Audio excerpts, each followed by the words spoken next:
Hello, this is the information regarding the Enrichment Week in 2026.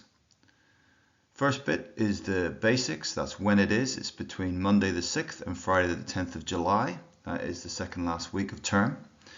And the reasons behind it is we try and offer as many opportunities as possible for our students to have different cultural experiences, explore their interests, but also be able to work in teams and work together and enjoy themselves.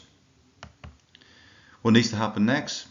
Students should complete the electronic form that will be on class charts this week and pick their potential options for the enrichment coming ahead. So, what are the options? Well, in Year 8 and 9, some of our students will be going on trips during the week. In Year 8, if you're fortunate enough to be going to Spain, you'll answer question 4 as yes, and then you won't answer any further questions. If you're Year 9 and you're going to Naples, you'll answer question 4 as yes, and then don't answer any more questions. And if you're in Year 9 and going on to the London trip with Miss Gray, you'll answer question 5 with yes, and then not answer any more questions because you are all sorted for that week. So what are the other options? Well, there are some activities that have been arranged that will last the whole week in school. Due to the nature of these activities, there may be some charge to cover either the visits or the materials that will be used.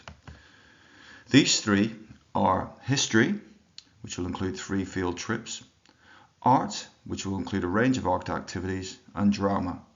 The organisers of these trips or visits and events are Mr. Brown for history, Mr. Carney for art, and Mr. Rusher for drama. On your form, if you're interested in doing any of these, you would put yes in question 6, 7, or 8. Students are allowed to pick yes for all of these, however they'll only be chosen to do one, and as you can see there are limitations in spaces for each. So there'll be a judgment made about which activity the students will take.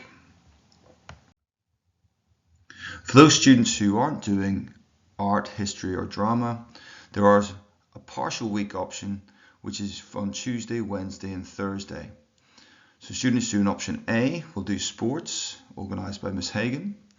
Option B will include skills in food tech and design tech and also game playing.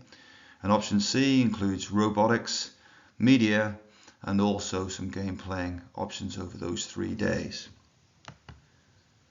The expectation is students will look at the questions and they will put their first and second preference. That will be the basis on how we allocate students for the week under the partial week options.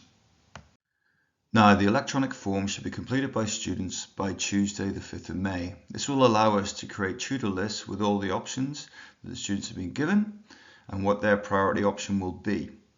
Ideally, they should get their first choice, but because there's limitations of spaces, they may have to get their second option instead. If a student is confirmed on a full week option such as history, art or drama, and there is potentially a cost for this particular activity, letters will be given to students with further details. Because last year's Year 9 were given priority, that means this year's Year 9 will give priority for history as they missed out last year. Activities on Monday and Friday for those doing partial week options will be confirmed in the near future. I hope that makes sense. Please get the form completed promptly and have a lovely week. Thank you.